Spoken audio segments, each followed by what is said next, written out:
Hi, everyone. My name is Jackie Murray with Ask a Tech Teacher, and I am your guide through these 32 lessons in the third grade technology curriculum from Structured Learning. We're on lesson 2.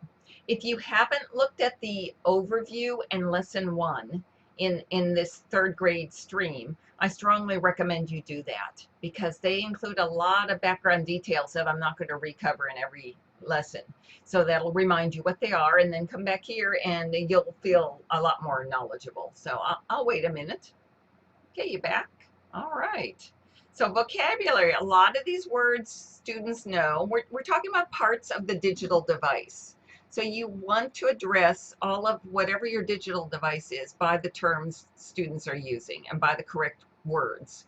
So use these words and expect students to start using them. They're third graders now. They're not just in that introductory phase. They're starting to be third, fourth, and fifth. They're going to be accomplished by the time they finish fifth grade, ready to use their digital skills in middle school. So problem solving, they know a lot of these. So expect them to know them. Their mouse doesn't work, the volume doesn't work. Where's the right mouse? How do I spell check? They know these. So have them use them. If they don't know them, you might use try three then me. You might have them, whatever device you use, so that they are trying to find answers first through their own skills and then through their neighbors without talking about other things, distracted topics. And then they come to you, but they should have all of these before they get to you. New skills, there's only a few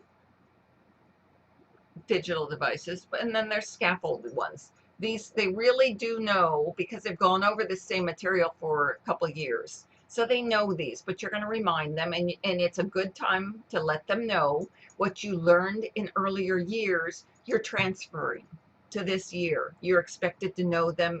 We're not starting over. Materials required for you, we do start an evidence board, so we have that on your wall, and those details are in a different part of the workbook of the teacher manual. Hardware quiz, that's in this lesson. Typing tool, whatever you use is fine. Student workbooks if you're using them. Assessment strategies, a lot of these are the same in each lesson, but there will be different ones. There will be certain ones where you're going to assess a project they completed or a rubric. So, but this particular class, it's going to be the hardware quiz. They have to know that. And the warm up. You're going to watch them anecdotally as they're doing their warm up. And but a lot of these others are just standard ones that they made decisions that followed class rules. They tried to solve their own problems. They left the room as they found it. Okay, the essential question, how do I use technology? And then the big idea, students develop an awareness of computer components, fundamental hardware issues, and basic operations. Develop, they're starting to get used to it. You're starting to expect them to be used to it. So you're going to have the hardware formative assessment available. If they have the student workbooks, it's right in that book in there. It's right at the end. They'll assess it right there. They'll use whatever annotation tool you use. So you introduce that in an upcoming lesson. We don't, I don't think, they might know it from last year on second thought. They probably do know it from last year unless you changed that tool.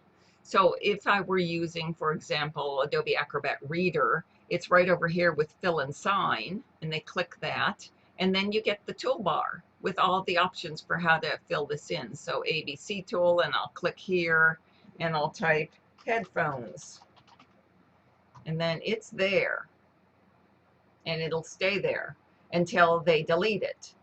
So they could click here and then delete it, and it's gone. But they're going to leave it there, and then when they filled out this assessment, they're going to share it with you, whatever way you normally would share that. Screenshot, whatever it is, print it out, whatever works.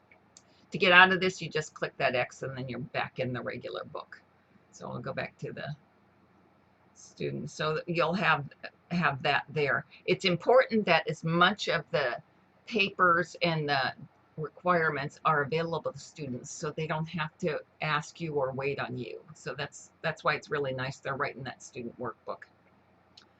Okay, warm up. They're going to do keyboarding. get started. They probably are familiar with these. These two are starting with one lesson, one row at a time, and that's how you want to start third graders. They're not touch typists. You're not even going to work at touch typing this year, but you want them to start remembering where keys are and using habits as they're typing, good habits. So we're going to use these two for one row at a time, or another tool that you know that teaches home row, QWERTY row, lower row.